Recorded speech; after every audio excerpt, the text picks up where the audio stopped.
राधे राधे। जय श्री कृष्णा भक्तों, आज की वीडियो में हम माघ मास के 14वें अध्याय का श्रवण करेंगे।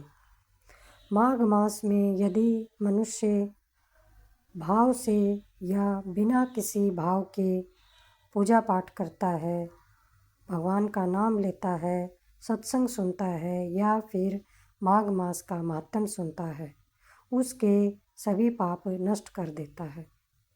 उसे जीवन में सुख समृद्धि मिलती है, लक्ष्मी माता की कृपा बनती है।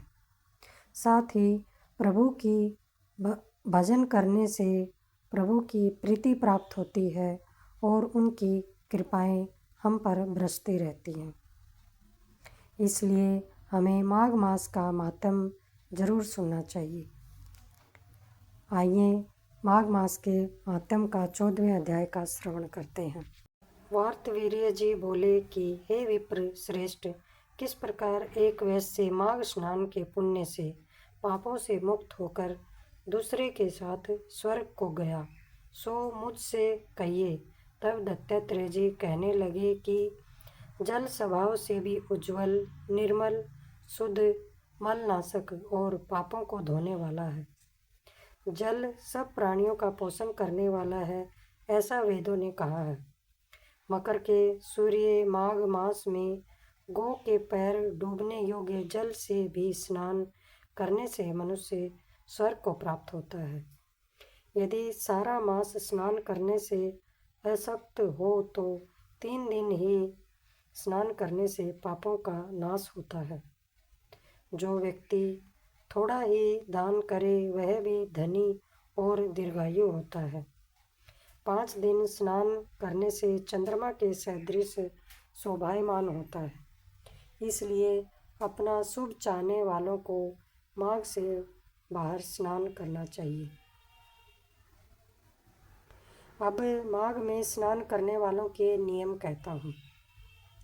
अधिक भोजन का उपयोग नहीं करना चाहिए, भूमि पर सोना चाहिए, भगवान की त्रिकाल पूजा करनी चाहिए।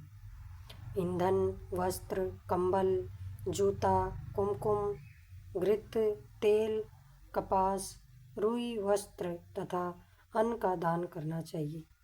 दूसरे की अग्नि न तपें, ब्राह्मणों को भोजन कराएं और उनको दक्षिणा दें तथा एकादशी के नियम से माघ स्नान का उद्यापन करें। भगवान से प्रार्थना करें कि हे देव, इस स्नान का मुझको यथोक्त फल दीजिए। मौन रहकर मंत्र का उच्चारण करें, फिर भगवान का स्मरण करें।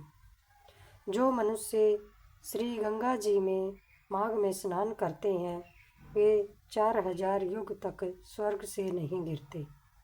जो माघ मास में गंगा और यमुना का स्नान करता है वह प्रतिदिन 1000 कपिला गौ के दान का फल प्राप्त करता है। माघ मास के मातम का 14वें अध्याय समाप्त होता है। राधे राधे।